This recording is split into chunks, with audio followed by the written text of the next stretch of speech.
안녕하세요.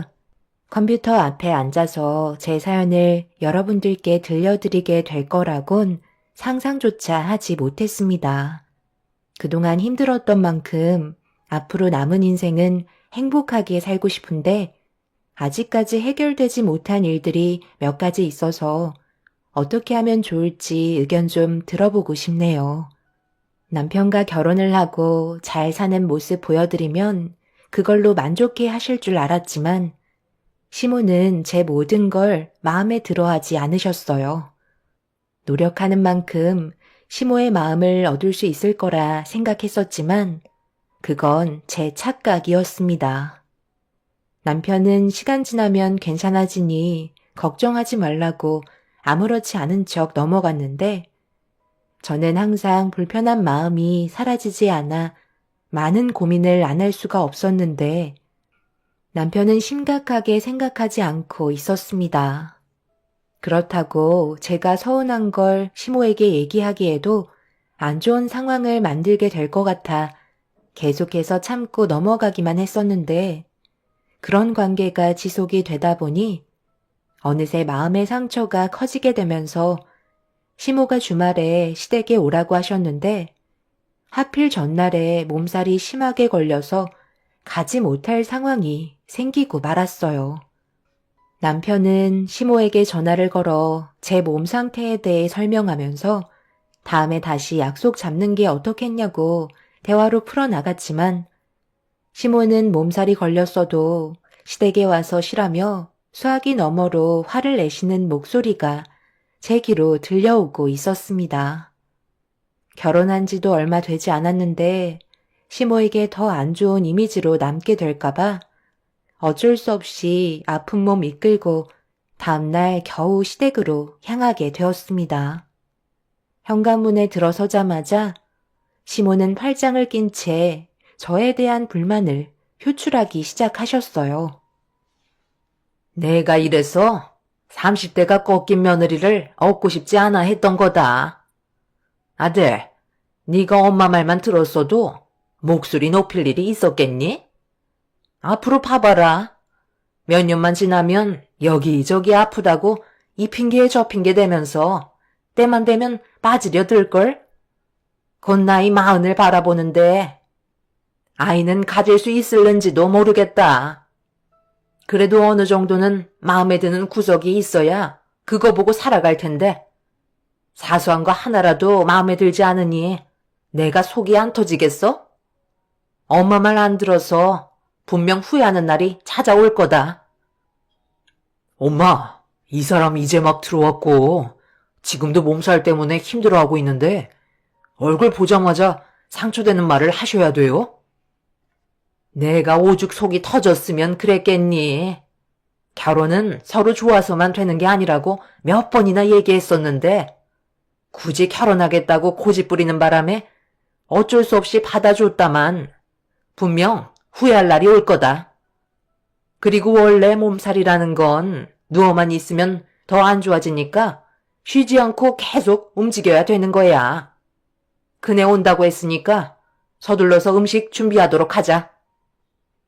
어머님, 제가 지금 서 있기에도 힘든 상태라 당장 주방에서 음식 준비할 수 있는 몸이 아닌데 봐주시면 안 될까요?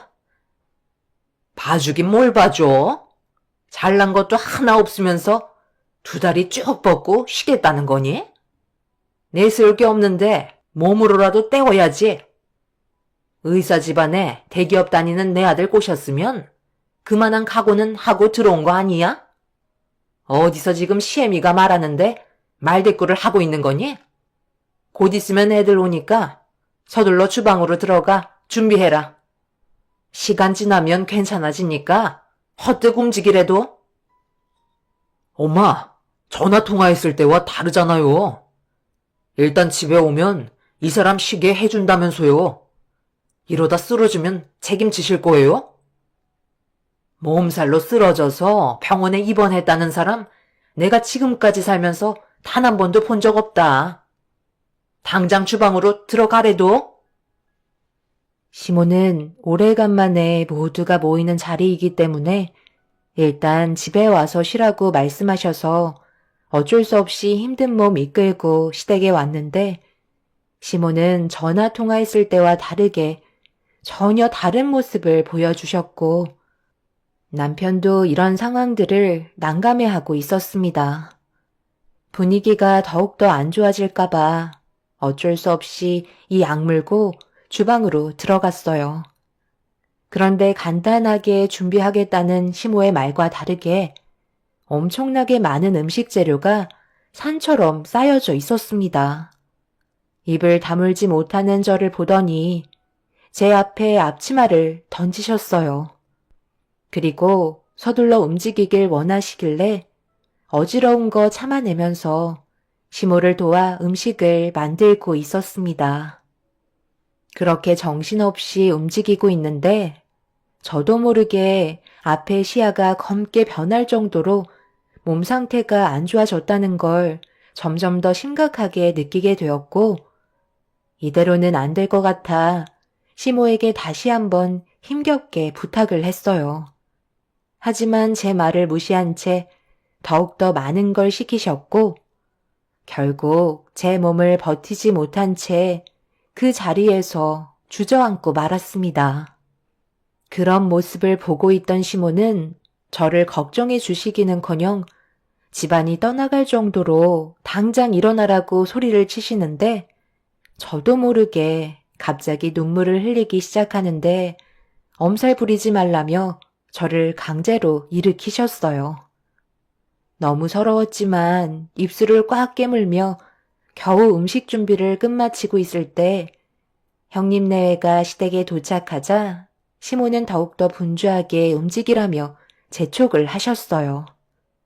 형님 내외는 둘 다 의사라 시모의 사랑을 한 몸에 받고 있었죠.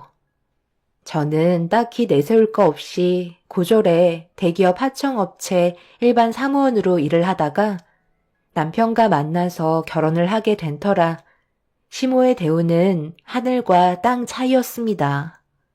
잘난 거 없는 제가 할 수 있는 거라곤 몸으로 때우는 거밖에 없다며 시모는 무조건 몸 쓰는 일은 전부 저를 시키셨죠.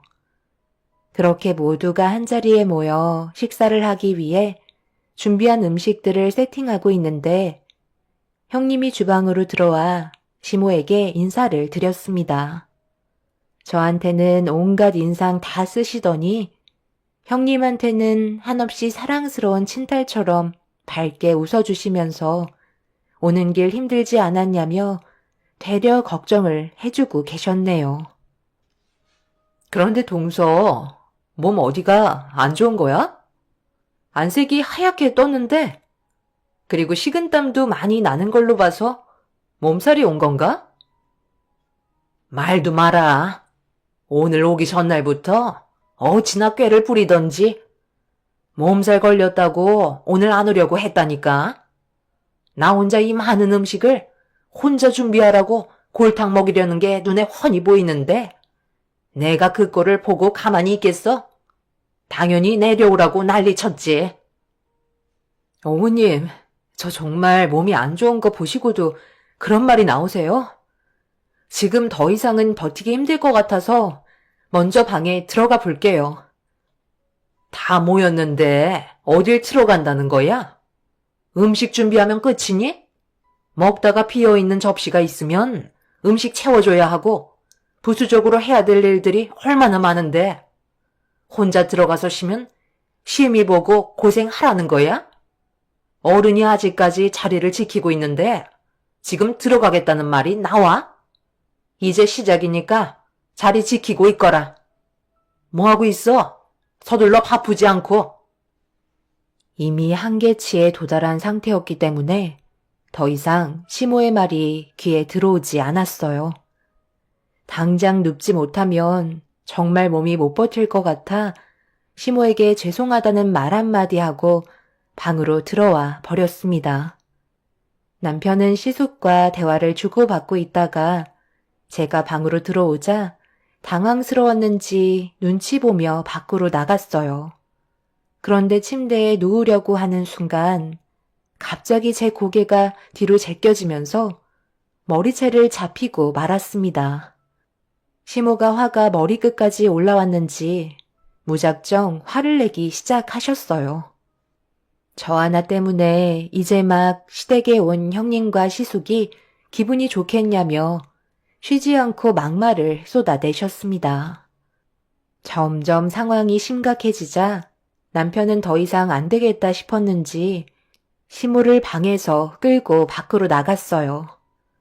거실에서 남편과 시모가 싸우는 소리가 방에서까지 들렸지만 제가 살아야 했기 때문에 그냥 무시한 채 눈을 붙였고 얼마나 누워 있었는지 눈을 뗐는데 밖이 너무 조용한 것 같아 힘든 몸을 이끌며 방문을 열고 조용히 밖으로 나왔는데 주방에서 시댁 식구들이 함께 모여 술 한 잔 걸치면서 대화를 주고받고 있었습니다.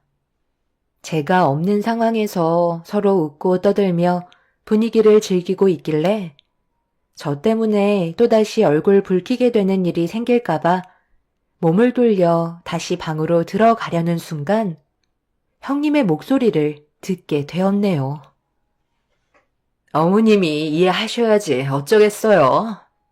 원래 못 배운 사람일수록 눈치도 없고 자기중심적인 성향이 강하잖아요. 본인만 힘들다고 생각한다니까요. 서방님이 이런 건 중간에서 처신을 잘해야 한다고요. 무조건 동서편만 들어준다고 좋아지는 게 아니에요. 어머님은 서방님이 결혼하겠다고 처음 동서를 데리고 왔을 때부터 마음에 안 들어 하셨던 거 아시잖아요. 내가 지금 속이 얼마나 타들어가겠어? 나이라도 젊으면 내가 말이라도 안 하지. 먹을 만큼 먹어서는 새며느리 들인 것 같은 느낌도 아니고. 그렇다고 요즘 젊은 애들처럼 애교가 많은 것도 아니라 꼭 내 아들이 재혼한 것 같은 느낌이라니까. 솔직히 저도 최소 30대 초반은 될 줄 알았는데 중반이라는 말에 엄청 놀랐잖아요. 열심히 한다고 되는 것도 아닌데 동서는 최선을 다하고 있다고 생각하겠죠. 그런데 알아주는 것 같진 않으니까 저런 식으로 행동하는 거고요. 어머님 때는 며느리가 말대꾸라도 하면 머리채 잡히고 밖으로 내쫓길 정도였다는데 저런 식으로 나오는 거 보면 정말 한심한 것 같아요. 정말 왜들 그럴까? 사람마다 개인 역량이 다른 거고 몸이 아프다는데 꼭 이런 식으로밖에 말을 못해요? 제가 그래도 저 사람 남편인데 적당히 하셔야죠. 내가 좋아서 결혼하고 살겠다잖아요. 한 번만 더 제 앞에서 저 사람 험담하면 그때는 가만히 있지 않겠어요. 형님도 저를 많이 무시하고 있다는 건 알고 있었지만 그래도 남편 앞에서 제 험담을 한 건 너무하다 싶었어요. 하지만 몸이 너무 안 좋았던 터라 얼굴 붉히며 싸워봤자 제가 더 역효과를 불러일으킬까봐 조용히 방으로 들어와 서러운 마음에 눈물을 훔치고 말았습니다. 그렇게 한참의 시간이 지나고 식사 자리가 끝이 났는지 남편이 방으로 들어오는 소리에 침대에서 일어나 남편에게 앞으로 시댁에 오고 싶지 않다며 부탁을 하게 됐어요. 남편도 어느 정도 생각을 하고 있었는지 제 의견을 따라주었고 어느 정도 술을 먹은 남편은 대리를 불렀어요. 그리고 조용히 시댁에서 나와 남편과 함께 집으로 돌아가게 되었습니다. 중간쯤 가고 있는데 시모에게 전화가 왔어요. 한마디 말도 없이 떠난 부분에 대해 깊은 사과를 해야 되는 거 아니냐며 큰소리치기 시작하자 남편이 이런 기분으로 도저히 함께할 수 없을 것 같다며 전화를 끊은 뒤 저희 부부는 그렇게 집에 도착하게 되었습니다. 그날 이후 전화를 하신 적이 없었지만 항상 긴장을 늦출 수가 없어 불안한 마음을 가지고 있는데 제 몸이 계속 안 좋아지는 것 같아 병원에 찾아가 상태를 확인하려고 준비하고 있는데 갑자기 속이 울렁거리기 시작하더니 멀미하는 것 같은 느낌이 들기 시작했죠. 처음 느껴보는 몸 상태였고 병원에서 제 몸에 대해 얘기하고 있는데 의사가 저보고 임신한 거 아니냐며 산부인과를 가보라는 말에 의사의 말대로 산부인과에서 진찰을 받는 순간 제 몸에 새 생명이 자라고 있는 걸 확인할 수 있었습니다. 갑자기 몸에서 변화가 왔던 건 뱃속에 아이가 생겼다는 신호였어요. 그래서 남편에게 이 사실을 알리자 예상하지 못한 말을 들어서 그런지 많이 당황해하는 것 같더니 잠시 뒤 수화기를 통해 남편은 소리를 지르고 있었습니다. 저희 부부는 나이가 있는 만큼 아이를 간절히 원했었는데 다행히도 결과가 좋아서 앞으로 몸조심하라는 의사의 말에 최대한 집에서 안정을 취하면서 부모님께도 이 소식을 알렸어요.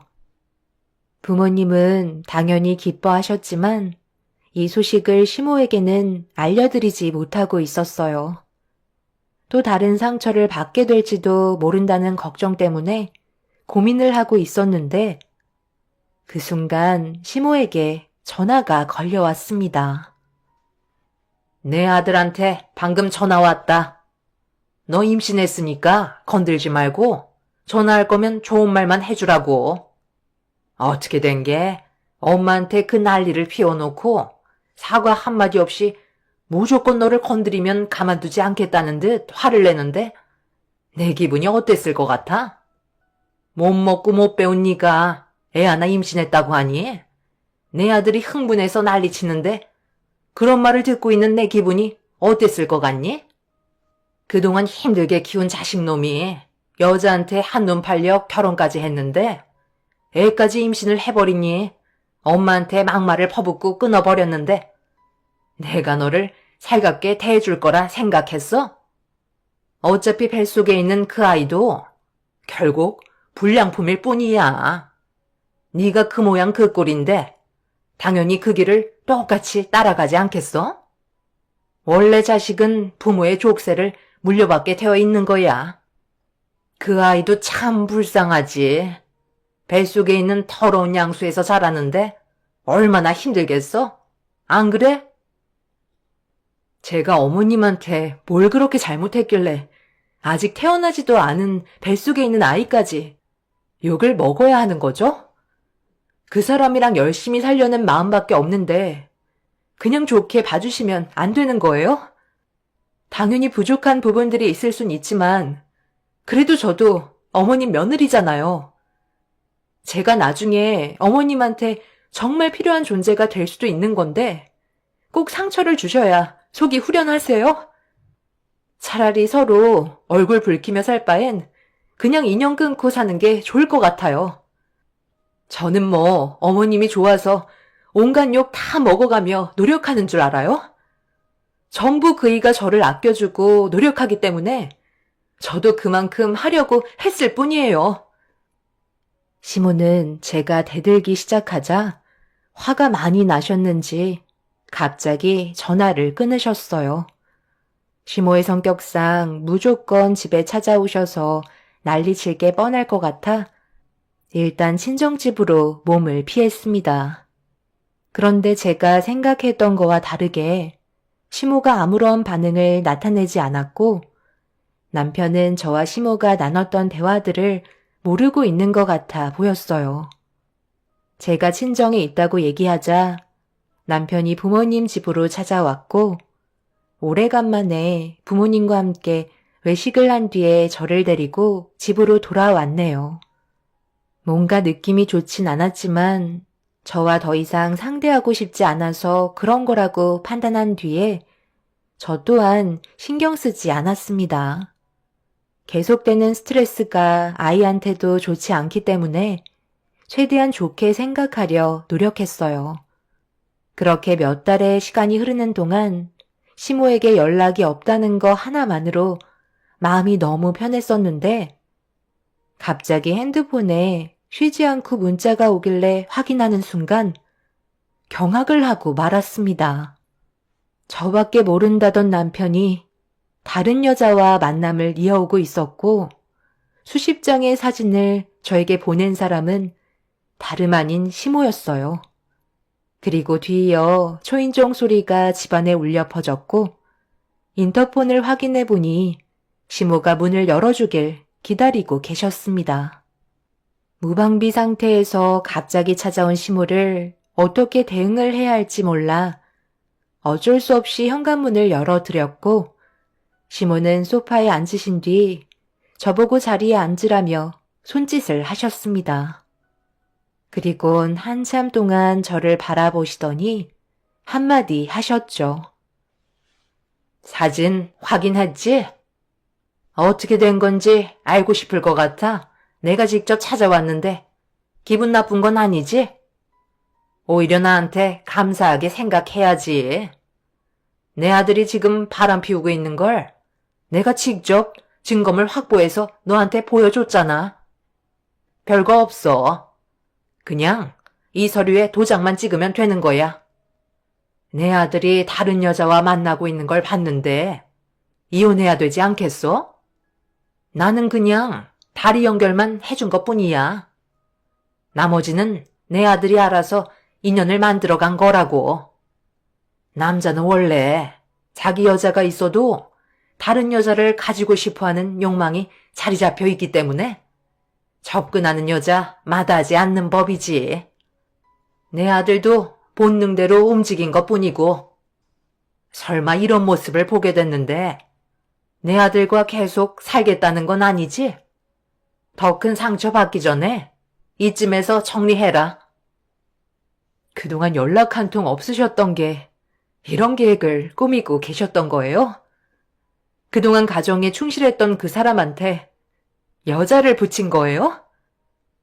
그래서 제가 이혼하지 않겠다면 어쩌시려고요? 제가 그냥 순순히 당하고만 있을 거라 생각한 건 아니시죠? 그래서 어쩌려고? 네가 할 수 있는 게 뭐가 있는데? 그냥 몇 푼 지어줄 테니까 그거 가지고 쥐 죽은 듯이 얌전히 살아. 아무래도 그냥 말로는 들어먹을 것 같지 않아서 내가 또 다른 증거물을 가져왔는데 이거 보면 확실하게 마음 굳힐 수 있을 거다. 시모는 저에게 또 다른 증거물 하나를 건네줬어요. 그리고 그 안에 있던 내용물을 확인해 보니 남편이 만나고 있는 여자가 임신 중이라는 확인 서류였어요. 남편이 시모의 계획에 넘어간 것도 엄청난 충격이었지만 다른 여자를 만나 임신까지 시켰다는 거에 너무 큰 실망을 하고 말았네요. 시모의 계획으로 시작된 거라 하지만 남편이 선택하고 행동할 수 있는 것들인데 시모의 게임에 넘어갔다는 현실이 너무 큰 상처로 다가오게 되었죠. 시모는 그날 하루 생각할 시간을 주겠다면서 자리에서 일어나 집으로 돌아가셨습니다. 그리고 몇 시간 뒤에 퇴근한 남편이 집으로 들어왔어요. 당신이 어떻게 그럴 수 있어? 나를 버리고 왜 다른 여자를 만난 거야? 여기 핸드폰에 있는 사진들의 모습들이 전부 다 사실이냐고. 엄마가 왔다 갔구나. 그래서 이제 어쩌려고. 어차피 내 편 대어줄 거 아니잖아. 나 좋다고 뛰어드는 여자 마다할 이유가 뭐가 있어? 원래 엄마가 의도적으로 이런 계획을 가지고 나한테 접근했다는 거 알고 있었거든. 그런데 소개해준 여자와 대화를 주고받다 보니 나와 너무 잘 맞더라고. 당신이 채워주지 못했던 걸 그 여자는 금방 알아차리고 내 옆에 있어주는데 그런 모습들을 보면서 내 마음이 흔들리지 않겠어? 당신보다 좋은 점이 수도 없이 많은데 굳이 이 결혼 유지할 필요 없잖아. 위자료 그거 얼마 되지도 않는 거 줄 테니까 여기까지만 하자. 그게 지금 말이 된다고 생각해? 그럼 지금 내 뱃속에 있는 당신 아이는 어쩔 건데? 아빠 없는 아이 만들 거야? 그렇다고 지금 만나고 있는 그 여자의 뱃속에 있는 아이를 버릴 수는 없는 거잖아. 최대한 나와 잘 맞는 사람과 사는 게 앞으로 남은 인생 신중하게 결정해야 되지 않겠어? 그리고 이 집도 내가 마련한 거잖아. 조만간 처분하기로 했으니까 서둘러 당신 짐은 빼는 게 좋을 거야. 뱃속에 있는 아이한테는 아빠의 자격으로 앞에 설 수 없으니 당신이 좋게 얘기해줘. 남편은 시모의 게임에 넘어간 것도 모자라 그 여자를 향한 마음이 진심 같아 보였습니다. 거기에다가 애까지 임신한 상태라 저 또한 남편에게 받았던 상처만큼 대응할 수밖에 없었어요. 그러다 보니 결국에는 그 사람과 이혼을 선택할 수밖에 없었죠. 그리고 처음으로 법적인 이혼 절차를 밟았고 남편에게 위자료 청구한 뒤 남이 되고 말았습니다. 결혼하는 데는 꽤 오랜 시간이 걸렸었는데 이혼하는 건 순식간이더라고요. 그렇게 법적으로 숙려 기간이 끝나고 남이 된 상태에서 제 곁에는 남편이 아닌 부모님이 저를 지켜주고 계셨네요. 시간은 멈추지 않고 계속해서 흘러가더니 어느새 출산까지 이어지게 되었죠. 차라리 잘 됐다 싶었어요. 시댁에 머물러 있어봤자 아이한테도 좋은 영향을 주지 못할 게 눈에 훤히 보였거든요. 처음에는 여러 가지 상황들을 받아들이기가 힘이 들어 몇 번이나 눈물을 흘렸지만 시간이 약이라고 남편 없는 환경에도 잘 적응해서 살아가게 되더군요. 그렇게 남편 없이 살게 된 삶이 어느덧 10년이라는 시간이 훌쩍 지나가 버렸고 그동안 정말 쉬지 않고 달려오며 먹고 살겠다고 여러 일들을 해오다가 시립병원 채용장에 일자리가 하나 있어 면접을 보러 가게 되었습니다.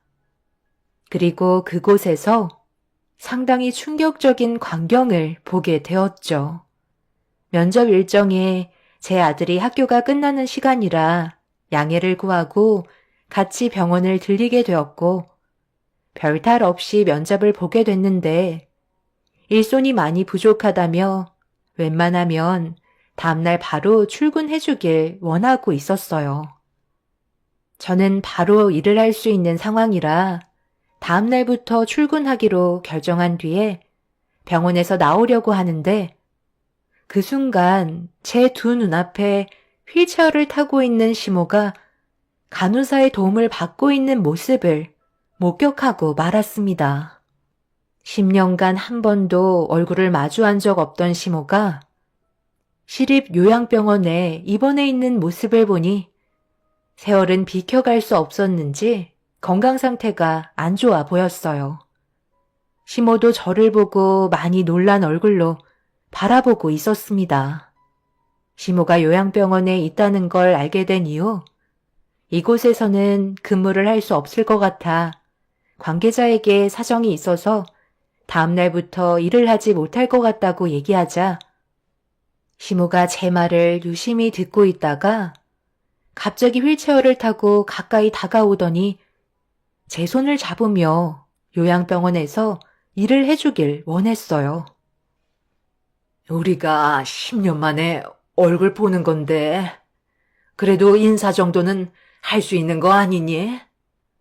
옆에 있는 애가 내 손자인 거야? 무슨 말을 하시려는지 모르겠지만 저는 당신이랑 대화하고 싶지 않아요.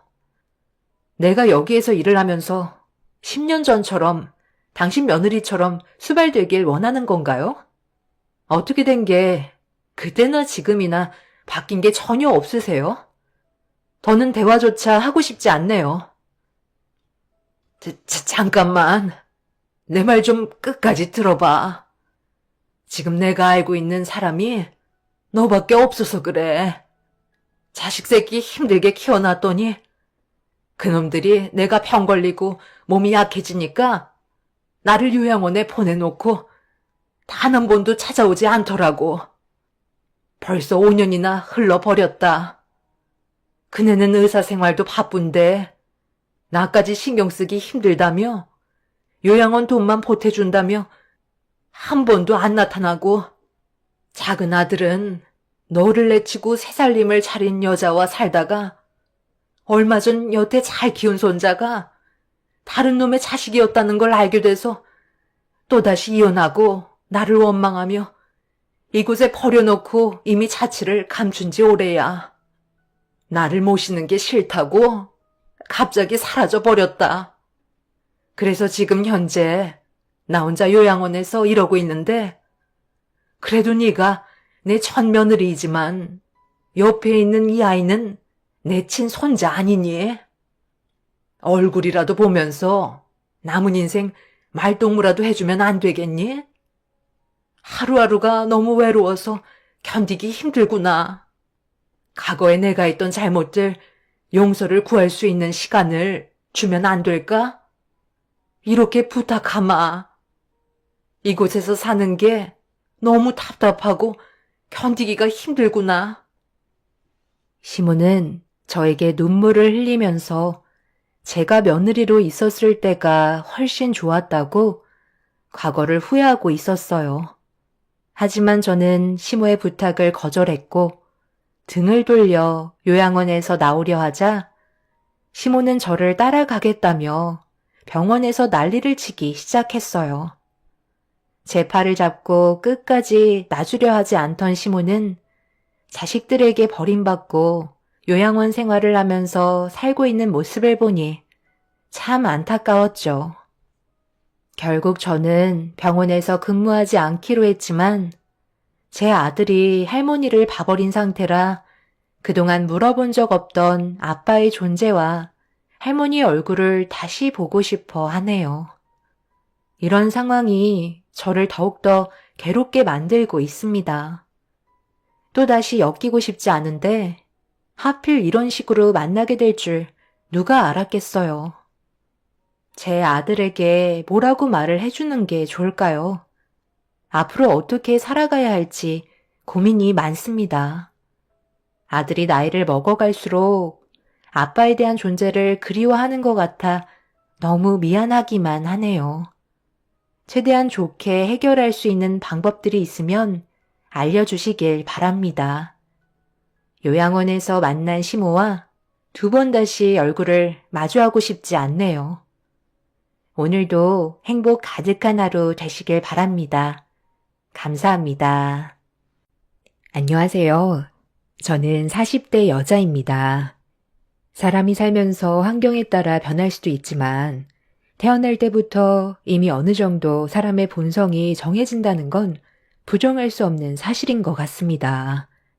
제가 최근에 겪었던 상황을 직접 두 눈으로 보게 되면서 많은 걸 느낄 수가 있었고 고민 끝에 내린 결정을 후회하지는 않습니다.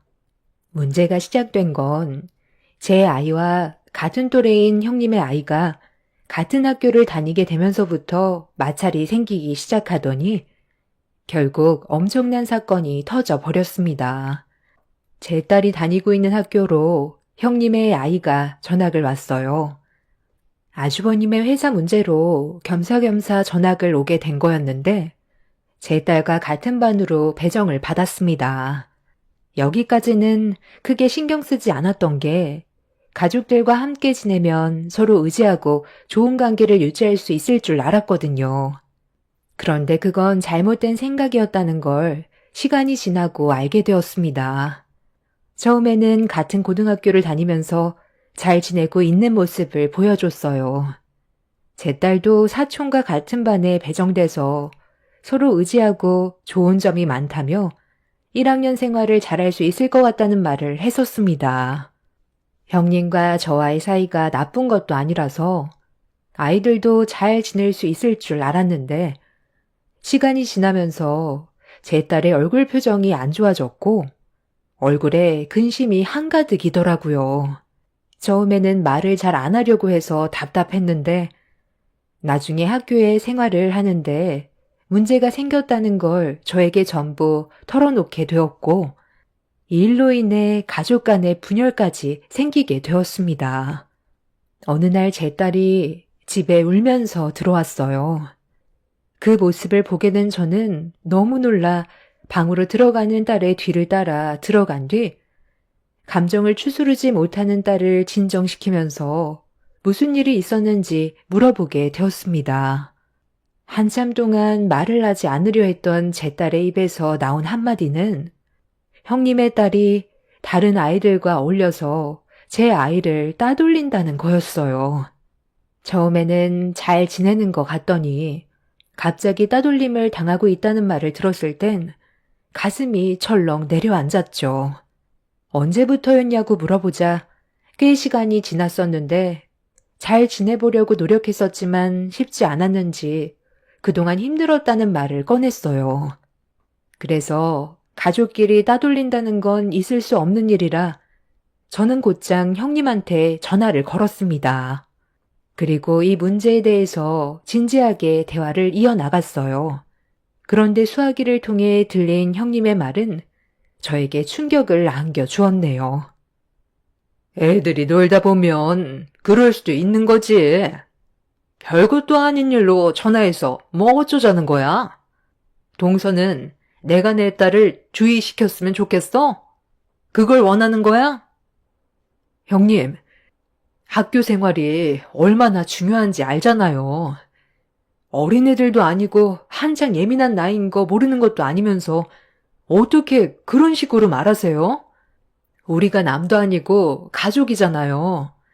같은 반으로 배정을 받았으면 서로 의지하면서 잘 지내면 되는 건데 반에서 에리가 주동해서 재은이를 따돌렸다는데 어떻게 아무렇지도 않게 반응을 할 수가 있는 거예요. 제가 직접 에리랑 통화하고 싶은데요. 바꿔줄 수 있죠? 잘못된 걸 바로 잡아줘야 나중에 이런 일이 없을 것 같아서요. 학창시절 때 받았던 상처가 평생 간다는데 서로 웃으면서 좋게 학교 생활 마무리하면 좋잖아요. 바꿔주기 싫으면 형님이 말 좀 잘해주세요. 동서는 지금 나한테 무슨 말을 듣고 싶은 거야? 내 입에서 미안하다는 말이 듣고 싶어? 내 딸 주의시키고 앞으로 서로 잘 지낼 수 있게 나보고 교육하라는 걸로 들리는데 내가 왜 그렇게 해야 되냐니까? 에리 말로는 걔가 따돌림 당할 짓을 한다더만. 재은이가 반에서 1등이라며? 그래서 애들 무시하고 엄청 잘난 척 한다던데? 공부 잘하는 애들 특징 있잖아. 자기가 남들보다 우월하게 생각해서 말도 섞지 않으려 하고 꼴에 반해서 회장이라고 애들을 지적하려 들면 누가 좋은 시선으로 바라보겠어. 당연히 자연스럽게 불만이 따라오게 되는 거잖아. 공부 좀 한다고 남을 무시하는 그런 버릇, 그것부터 고쳐야 할 것 같은데? 제가 학교 생활에 대해 물어보니까 에리가 질이 안 좋은 애들과 어울려서 걱정이 되니까 염려되는 마음에 그런 애들과 어울리는 거 조심하라고 했다던데요. 남도 아니고 사촌끼리 안 좋은 애들과 어울리면 당연히 걱정되는 말을 해줄 수 있는 거죠. 계속 이런 식으로 상황을 안 좋게 만들면 같은 반에서 생활하기가 힘들지도 몰라요. 어머머, 그 말 뜻은 지금 내 딸을 전학시키기라도 하겠다는 거야? 동서가 별것도 아닌 일을 부풀려서 상황을 더 안 좋게 만들고 있다는 건 생각 안 해봤어? 나랑 동서가 안 좋은 감정으로 이어지면 애들한테도 영향이 간다는 거 모르는 거 아닐 텐데 쓸데없는 일로 괜히 상황만 악화시키지 말고 동서애나 똑바로 교육시켜. 제가 생각했던 거와 다르게 형님은 상당히 예민하게 반응을 했어요.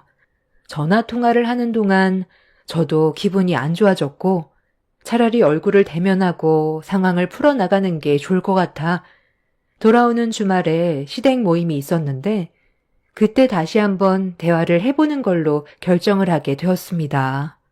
그렇게 가족 모두가 시댁에 모였을 때 필요한 말은 해야 될 것 같아 전화통화로 했던 말을 다시 한번 이어갔어요. 형님은 과일을 먹다 말고 포크를 테이블 위에 던지더니 저에게 화를 냈습니다. 동서, 지금 뭐 하자는 거야? 저번에 전화로 얘기 끝냈으면 됐지. 왜 어머님 댁에 와서까지 그 말을 꺼내는 건데? 좋은 분위기 다 망칠 작정이야? 형님, 제 딸 재은이가 요즘 이 문제로 스트레스를 많이 받았는지 잠도 제대로 못 자고 있어요. 우리가 남도 아니고 가족이잖아요. 서로 좋게 지낼 수 있는 건데 따돌리는 건 나중에 심각한 문제로까지 이어진다는 거 모르지 않잖아요. 그때 통화했을 때 갑자기 끊어서 해결된 건 아무것도 없었잖아요. 에리, 너는 우리 재은이를 따돌려야 되겠어? 남도 아니고 가족인데 서로 의지하면서 잘 지내면 얼마나 좋니? 그게 힘든 일도 아니잖아. 그리고 질이 안 좋은 애들과 어울린다며? 아, 제가 누구랑 어울리던 그건 제 자유 아니에요? 그런 것까지 제가 왜 일일이 감시를 받아야 되는 건데요? 한두 살 먹은 나이도 아니고 저도 다 분간할 줄 알아요. 저와 함께 어울리는 애들 겉으로만 센 척하는 거지 다른 애들과 다를 바 없다고요. 우리 반에서 절반 이상이 재은이 싫어하는데요? 자기가 선생도 아니면서 꼴에 학급 회장이랍시고 애들 통제나 하려 들고 공부 잘하는 애들끼리만 어울려 다니는데 그 꼴이 다른 친구들 보기에 얼마나 재수없는지 아세요? 에리, 너 지금 어른한테 말버릇이 그게 뭐야?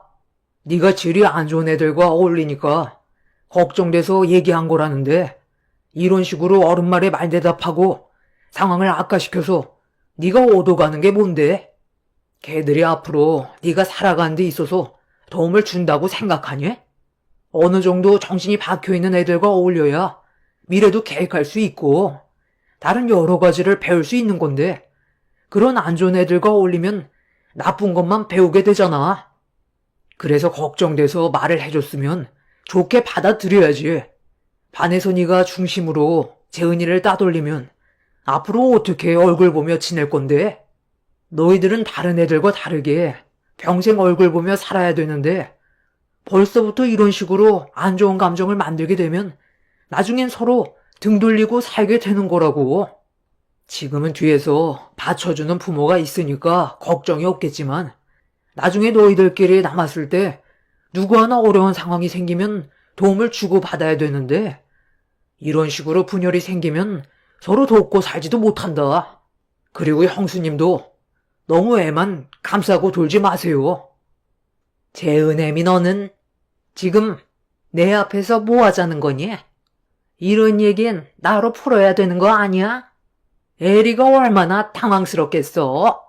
네 애만 잘났니? 가족이면 생활 전체를 감시해도 된다는 거야? 애들이 성향이 같은 것도 아니고 서로 어울리고 노는 부류가 다른 건데 에리가 친하게 생각하고 있는 애들한테 질이 안 좋다면서 그만 어울리라고 하면 얘 입장에서는 얼마나 난처하겠어. 다른 반도 아니고 같은 반인데 친하게 지내다가 갑자기 등 돌리면 앞으로 얘 학교 생활을 어떻게 책임질 건데? 너희들이 같은 반이라도 서로 그냥 모른 척 하면서 지내라. 할미가 봤을 때 그게 제일 현명한 방법이야. 어차피 각자 인생 알아서들 사는 건데 이런 식으로 상황을 심각하게 만들 바엔 서로 투명인간 취급하면서 지내면 얼굴 붉힐 일도 없고 이런 문제도 안 생기게 될 거다. 어차피 2학년 올라가면 다른 반 될 수 있는 확률이 더 크잖니? 1년 금방 가니까 더 이상 이 문제로 가족들 간 분열 만들지 말고 다시는 내 앞에서 학교 문제 입 밖으로 꺼내지 말거라.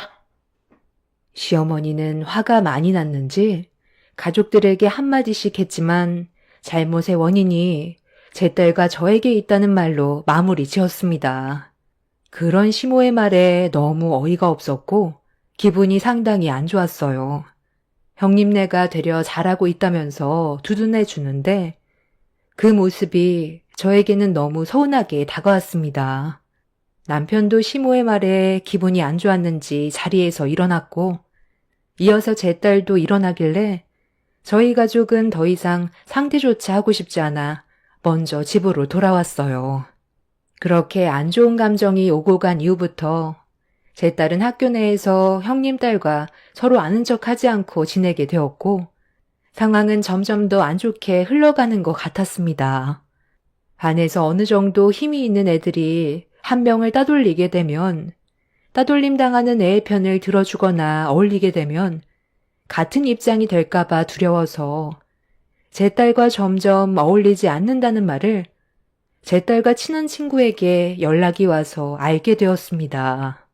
학교 생활 잘하고 있던 제 딸이 형님의 딸 때문에 학업에 집중도 못하고 어려움을 겪게 되자 더 이상은 좋게 넘어갈 수는 없었어요. 그래서 불시에 학교에 찾아가 어떤 상황인지 살펴보고 선생님과도 상담 좀 해보려고 학교로 가게 되었습니다. 그렇게 제 딸의 반에 도착해 교실란을 살펴봤는데 자리에 없는 것 같아 반에서 나오는 아이한테 물어보니 교무실에 갔다는 말을 하더군요. 무슨 일이 있었냐고 물어보니까 에리와 재은이가 다퉜다면서 아침부터 난리도 아니었다는 말을 듣게 되었습니다. 너무 놀란 저는 급하게 교무실 문을 열고 들어갔는데 눈앞에 보이는 충격적인 광경에 입을 다물지 못했고 무릎 꿇고 있는 제 딸을 서둘러 일으켜 세운 뒤 교무실이 떠나갈 정도로 화를 냈습니다. 어머님, 지금 재은이한테 뭐 하는 짓이에요? 무릎까지 꿇어야 할 정도로 잘못한 게 있었나요? 삿대질을 받아야 할 정도로 죄를 지었냐고 물어보잖아요. 동서, 지금 어머님한테 무슨 말버릇이야? 혼낼 짓을 했으니까 무릎 꿇고 있는 거잖아. 아주 성격이 고약해서. 내 딸 얼굴 좀 보라고. 손바닥 자국 안 보여? 얘가 보면 본데 없이 큰 지엠이 판박이야. 어쩜 성격이 이리도 똑같냐? 이러니 애들한테 따돌림이나 당하지. 반에서 1등하면 뭐해? 하는 짓이 저급한데. 에리가 먼저 시작한 거라고요. 제 사물함에 있던 책을 전부 찢어버렸고 우리 엄마한테 이혼녀 주제에 자기를 가르치려 들었다고 제 뺨에 먼저 손을 올렸는데 어느 누가 참을 수 있겠어요? 그리고 연달아 애들 5명이 제 머리끄덩이 잡고 넘어뜨렸다고요.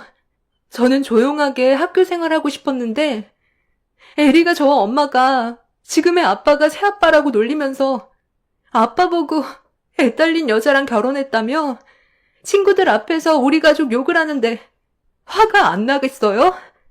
저도 정말 참을 만큼 참았다가 터진 건데 에리가 맞을 짓을 먼저 한 거라고요. 얘가 7시간 동안 무릎 꿇고 있었는데도 아직까지 정신을 못 차렸나 보네. 저기요, 담임 선생님이 공부 좀 잘한다고 해서 감싸고 도니까 이런 문제가 생기잖아요. 잘못을 했으면 매질도 해야 되는 건데 요즘 애들 말로만 하니까 선생을 무시하는 거라고요. 이런 집안과 결혼시킨 내가 잘못이지. 비 한 방울 안 섞인 네가 무슨 가족이야? 시모는 갑자기 제 딸에게 달려들더니 버릇없이 대들었다고 손을 올려 뺨을 내리쳤어요. 순식간에 일어난 상황이라 말리기도 전에 시모의 손이 날라왔어요. 교무실에 울린 뺨 맞는 소리에 저는 경악을 했고 이성을 잃어버린 저는 시모의 뺨에 똑같이 손을 올렸어요. 형님은 저와 제 딸이 시댁의 중간에 끼어들어서 이런 사태가 벌어진 거라며 저에게 달려들어 머리채를 잡았고 시모는 감히 자기 얼굴에 손을 올렸다고 미치광이처럼 날뛰면서 제가 왜 이혼을 했는지 알 것 같다며 남편과 갈라서라는 말과 함께 형님과 힘을 합쳐서 제 머리채를 잡아 사정없이 흔들어댔어요. 남편을 진심으로 사랑했었지만 저에겐 딸이 있어서 재혼에 대한 고민은 안 할 수 없었는데 남편은 제 딸을 친딸처럼 대해주었고 충분한 시간을 두고 제 딸에게 천천히 다가와 주었어요. 그렇게 몇 년의 시간이 흐르고 제 딸이 지금의 남편을 새아빠로 받아들일 준비가 돼서 결혼까지 할 수는 있었지만 아무래도 남편은 초혼인데 저는 애 딸린 이혼녀라 시댁 집안에서 좋아하지는 않았습니다. 그래도 남편이 오랜 시간 설득해준 덕에 결혼을 허락받을 수 있었지만 항상 저와 제 딸에게 향한 불만들을 가지고 있었어요. 피 한 방울 섞이지 않아서 그런지 항상 형님 딸의 편에서만 얘기를 들어주었지 제 딸의 편은 단 한 번도 들어주지 않았습니다. 발은 안으로 굽는다는 거 그때 많이 느끼고 있었는데 이번에 형님애와 제 딸이 서로 마찰이 있었을 때 시모가 학교에까지 찾아와 제 딸에게 막말을 퍼붓고 7시간 동안 무릎 꿇게 했다는 거에 억장이 무너졌어요. 담임 선생님도 저에게 연락을 취하려 했지만 시모가 시댁 집안의 어른으로서 모든 걸 알아서 처리하겠다며 저에게 연락하는 순간 더 크게 난리칠 거라는 말에 난처해서 아무것도 하지 못하고 재은이에게 달려드는 시모의 행동을 최대한 제지할 수밖에 없었다고 하는데 그 말을 들었을 때 우라통이 터지더라고요. 만약 제가 자진해서 학교에 오지 않았다면 제 딸은 잘못도 없는데도 계속해서 무릎 꿇린 채 벌을 받고 있어야 했었을 겁니다. 제 딸의 얼굴에 손을 올린 행동에 대해 절대로 용서를 할 수 없었던 저는 양손으로 형님과 시모의 머리채를 잡아 둘의 머리를 사정없이 충돌시켜 버렸어요. 쿵 하는 소리와 함께 부딪히는 순간 시모와 형님은 제 머리를 잡고 있던 손을 놓더니 본인들의 이마를 만지면서 고통스러운 듯 교무실을 굴러다녔습니다. 저는 그 사이 제 딸을 데리고 교무실 밖으로 나가려는데 뒤에서 시모가 달려와 제 딸의 머리끄덩이를 잡았고 저는 시모와 제 딸을 떨어뜨리기 위해 안간힘을 쓰며 담임 선생님한테 경찰에 신고해달라고 도움을 요청하고 있었는데 그 순간 교무실 문이 활짝 열렸고 눈앞에 학교가 떠나갈 정도로 학교장님이 시모를 향해 그만하라고 소리를 지르더니 제 딸의 얼굴을 보자마자 시모의 뺨에 손을 올렸어요. 지금 학교에서 뭐 하는 짓입니까? 당장 그 손 놓지 못해요? 재은아, 괜찮니? 얼굴 좀 보자. 누가 얼굴을 이 지경으로 만들어놨어? 당신이야? 사반유 선생님, 이 지경까지 방관하고 뭐 하는 겁니까? 연수가 잡혀있는 날에는 학교에 문제가 생기면 안 된다고 누누이 얘기했었잖아요. 그런데 이게 지금 어떻게 된 상황이에요? 그게요. 교장 선생님, 죄송합니다. 저도 제 선에서 최대한 해결 보려 했는데 상황이 갑자기 심각해져서 저도 수습을 하기가 어려웠어요. 오면서 어떤 상황인지 대충 들었습니다.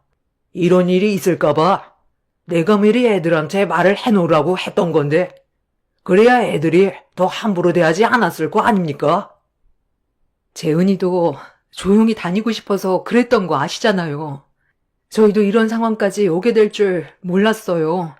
그렇잖아도 오늘 이 문제로 담임 선생님과 대화 좀 해보고 아버님 얼굴도 좀 뵈려고 찾아왔던 거예요. 그런데 갑자기 이런 일이 생긴 거고요. 저들 잘 사는 모습 보여드리고 싶었지. 두 번째 결혼 생활이 이렇게 될 줄 몰랐어요. 내 아들과 이혼을 했으면 잘 사는 모습을 보여줬어야지. 어떻게 또 저런 집안과 엮여서 우리 소녀가 이런 피해를 받아야 돼? 얼마나 대단한 집안이길래 너랑 우리 소녀를 이렇게 함부로 대해? 내가 교장의 권한으로 당장 저 학생을 전학시킬 테니 그렇게 하세요. 잠깐만요. 제 딸을 전학시킨다고요? 그건 안 되죠. 전학 온 지 얼마 되지도 않았는데 또 전학 가면 제 딸의 이미지가 안 좋아진다고요. 그리고 제 딸 전학교에서도 강제 전학 보낸 거라 받아주는 곳도 없다고요. 지금 상황을 대충 보니까 동서, 전 시아버님이 학교장님이셨어? 아니 그런데 왜 그동안 말을 하지 않았던 거야? 동서가 나한테 한마디라도 해줬으면 이런 문제 생기지도 않았잖아. 저도 아픈 과거가 있는데 굳이 끄집어내서 형님한테 전부 다 설명해 줄 필요는 없잖아요. 서로 학교 생활하는 동안 조용히 보내자고 부탁했었잖아요. 제 개인적인 상황을 설명하면서까지 형님한테 부탁할 필요는 없다고 생각했었어요. 저도 더 이상 못 참겠어요. 내 딸에게 피해 준 거 그냥 넘어가지 않을 거라고요. 교장 주제에 감히 내 얼굴에 손을 올려? 내가 너한테 이혼한 각오에 대해 전부 다 설명해 달라는 것도 아니었고, 애들이 다니고 있는 학교의 교장이 전 시아버지라는 말 한마디만 했어도 이렇게까지 심각해지지 않았을 텐데, 그 말 한마디 못해서 이 지경까지 왔으면 너한테도 잘못이 없는 건 아니지. 우리 손녀 얼굴을 이 지경으로 만들어 놓고 애를 7시간 찬 시멘트 바닥에 무릎 꿇려 놓고 참 뻔뻔하시네. 어른답지 못한 행동을 했으면 당연히 맞아야지. 유 선생, 당장 저 학생 강제 전학 준비하세요. 받아주는 것 없으면 학폭위 열고 강제 퇴학시킬 겁니다. 이미 한 번의 아픈 과거가 있는 저로선 제 과거를 털어놓는 게 쉬운 문제는 아니었어요. 전 남편과 안 좋게 헤어졌기 때문에 전 시부와의 기억도 좋지는 않았었죠. 전 남편과 이혼을 하게 된 이유는 다른 학교 교사였는데 같은 학교에서 근무하던 교사와 눈이 맞아 바람이 났던 거였어요. 그리고 두 눈 뜨고 보기 힘든 장면을 보게 되었고 결국 이혼까지 갈 수밖에 없었습니다. 전 남편이 다니던 학교가 수학여행을 떠났었는데 제가 그때 그쪽 근처로 출장이 잡혀 있었거든요. 그래서 저녁에 몰래 서프라이즈로 놀래켜 주려고 숙소 근처에서 전화를 했었는데 제가 같은 지역으로 출장 온 줄 모르고 있던 남편은 다른 여자 교사와 바람을 피우고 있었습니다. 너무 큰 충격이었고 처음엔 발뺌하다가 제가 증거물을 내밀자 결국 모든 걸 인정하면서 이혼을 선택하게 되었죠. 전 시부는 자기 아들의 행동이 교사 집안에 먹칠을 했다고 인연을 끊었다는 소식을 듣긴 했었는데 최근까지도 얼굴을 안 보고 사는 걸로 알고 있었습니다. 그런데 제가 겪었던 이런 과거의 아픔들을 전 시부가 제 딸이 다니고 있는 학교장이라는 말을 하게 된다면 하고 싶지 않은 과거의 기억들까지 전부 물어볼 것 같아 꺼려하고 있었어요. 그래서 최대한 서로 좋게 학교 생활하길 바란다고 부탁까지 한 거였는데 형님의 딸은 도가 지나친 행동을 저질렀고 이런 문제로 형님과 시모까지 개입을 하게 되면서 걷잡을 수 없게 된 거였습니다. 뒤늦게 상황 파악을 하게 된 시모와 형님은 저와 전 시부에게 잘못을 인정하고 최대한 좋게 풀어가려 했지만 형님의 딸이 제 딸을 향한 분노를 가라앉히지 못하고 있었어요. 이혼 가정인 주제에 문제 가정이 아닌 것처럼 행동하는 게 꼴보기 싫었다며 피 한 방울 섞이지 않았으면서 같은 무리에 속하려 한다고 본인 입으로 전학을 가겠다며 자기 눈앞에 얼씬거리지도 말라고 제 딸에게 달려들었습니다. 저는 어른으로서 교육을 잘못 받은 형님의 딸의 얼굴에 손을 올리려 했는데 교무실 문이 또 한 번 활짝 열렸습니다. 거친 숨을 내쉬면서 들어온 사람은 남편이었어요. 제가 연락을 한 적이 없어서 남편의 모습을 보자마자 당황스러웠는데 딸의 손에 핸드폰이 들려 있었습니다. 어른들끼리 안 좋은 상황을 만들었을 때 압수당해서 담임 선생님 책상 위에 있던 핸드폰을 가져온 것 같았어요. 제 딸은 이미 남편과 통화를 했었고 좀 전에 있던 상황들에 대해 전부 다 들어 알고 있었습니다. 남편은 교무실 문을 열고 들어오자마자 이성을 잃어버린 상태로 형님의 딸의 얼굴에 사정없이 손을 올려버렸어요. 그리곤 저와 제 딸의 앞에 서서 형님과 시모에게 얼굴을 붉히면서 막말을 퍼부었고 남편의 등장으로 상황은 순식간에 정리가 되었습니다. 이 일로 인해 결국 전 시부는 학교장의 권한으로 형님의 딸을 강제 전학시켰고 제 딸은 정상적인 등교를 할 수 있었어요. 학교 내에선 제 딸이 교장의 친손녀라는 소문이 순식간에 퍼졌고 더는 제 딸을 괴롭히는 학생들은 없었습니다.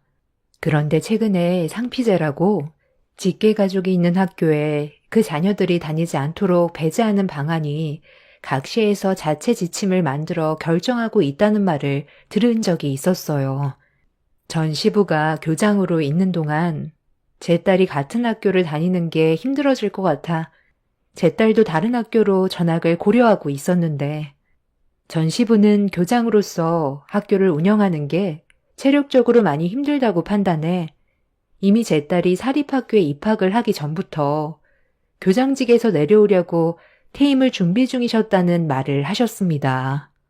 올해까지만 교장직으로 계셨다가 다음 해부터는 다른 교장이 학교를 관리하게 될 거라며 제 딸이 다른 학교로 전학 가는 걸 원치 않으셨어요.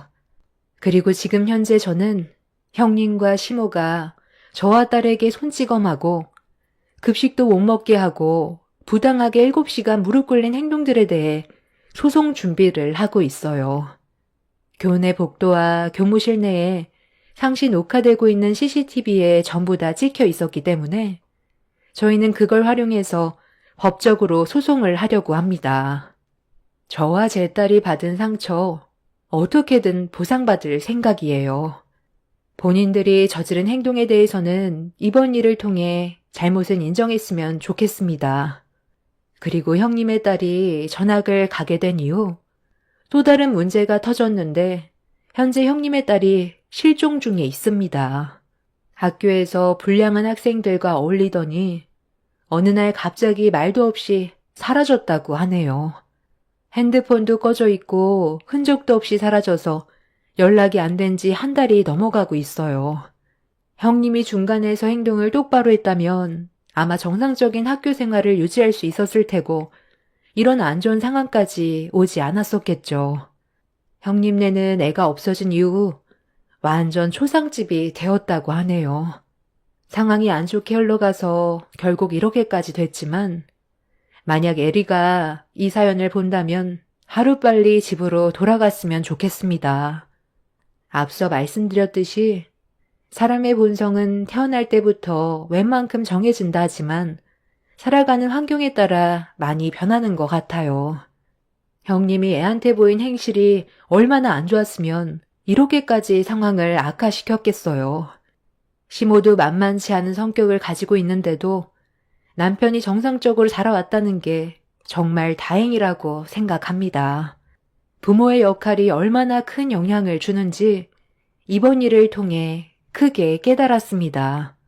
살다 보니 별일 다 겪게 되네요. 제 사연 들어주신 분들 감사합니다.